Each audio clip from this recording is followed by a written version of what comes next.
I asked all these questions about Nick Mullins that I think are kind of off the point. Like, dude, he's the backup. Who cares which backup starts, really?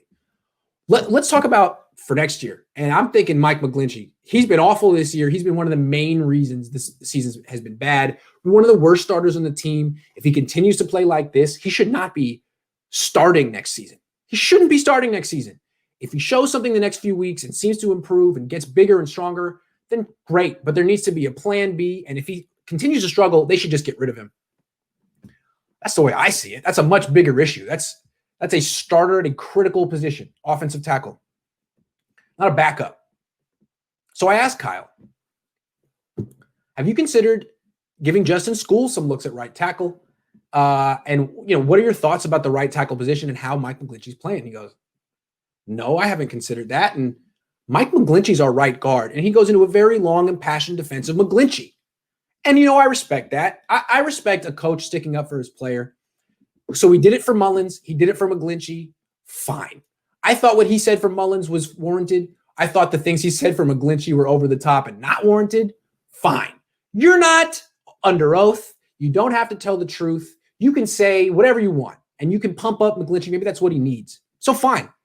Only thing is that Shanahan, to me, took it a little too far. It's one thing to say that you believe in McGlinchey, and he's not having his best season, but he played well the year before, and you think he's going to play better in the future. That's fair. Then he says that, what'd he say? That he would do it over again, drafting McGlinchey with the 9th pick. You don't have to say that. That doesn't make any sense. You would do it over again, taking him with the 9th pick. No one would do that over again. That was the wrong pick with the 9th pick. There were so many other better players. Colton Miller, Derwin James, Minka Fitzpatrick. I mean, on and on and on and on and on. No. So when you say that, it sounds more like you're defending your draft choice than defending your player. That's my issue. Defend your player. That's great. Don't defend yourself. Sounds like you're saying, I made the right pick with McGlinchey. That was my choice, and I was right, and you'll see. Dude, you got to do what's best for your team, not what's best for your resume.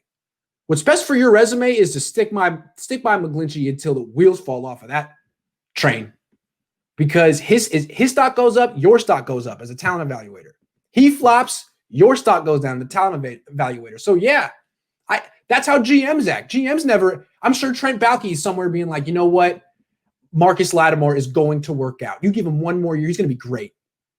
Vance McDonald is going to become a all-pro tight end. Just give him one more year. AJ Jenkins, he's not that young. I'm sure that's how Trent Baalke thinks.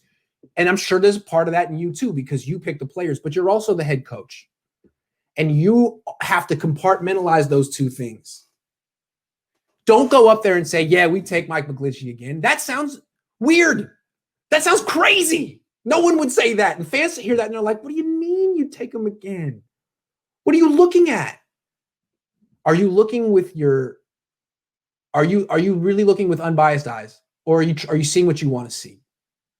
Because he really said that, look, he's going to be the starting right tackle next year, and we're not going to bring in anyone else to compete with him.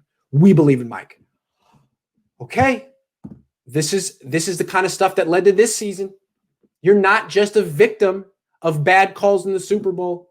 You're not just a victim of injuries and illness this year. You're also a victim of your own bad choices.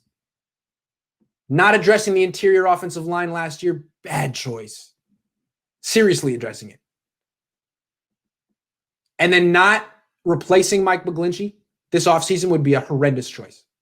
But Kyle, maybe you got a poker face and you really are going to replace McGlinchey this offseason, in which case, what a poker face. Wow. Good job. Because I couldn't do that. I don't think you have a poker face, though. I think he's going to be back, and I really, really feel sorry for, Kyle Trask, Trey Lance, whoever it is that has to play behind that quarterback next year. And for all you fans out here who really think that I give Nick Mullins a pass and he's no good and you don't want to ever see him play again, well, seems to me that Mike McGlinchey really wants Nick Mullins to play, how poor he is in pass protection. So you think you've had enough of Nick, you're going to see him again next year if Mike McGlinchey's out there. Mike, Kyle, be honest with yourself. He ain't it. He ain't it. And it's not just that he's light. It's that he's not fighting back. He doesn't even punch. Kyle, sit down with him and find out if he still wants to play football, because I don't know. The body language on film looks like a guy. He looks like Dante Pettis, like he's going down the Dante Pettis path. You look at Dante Pettis, look at his film from his rookie year, you think this is a guy who can play in the NFL. He's flashing. I mean, McGlinchey had some great run blocks his first couple of years. Not anymore. That stuff is done. They don't run well to his side anymore. It's all to the left. He looks miserable. That's what he looks like on film. What's up with that, Kyle? Figure it out.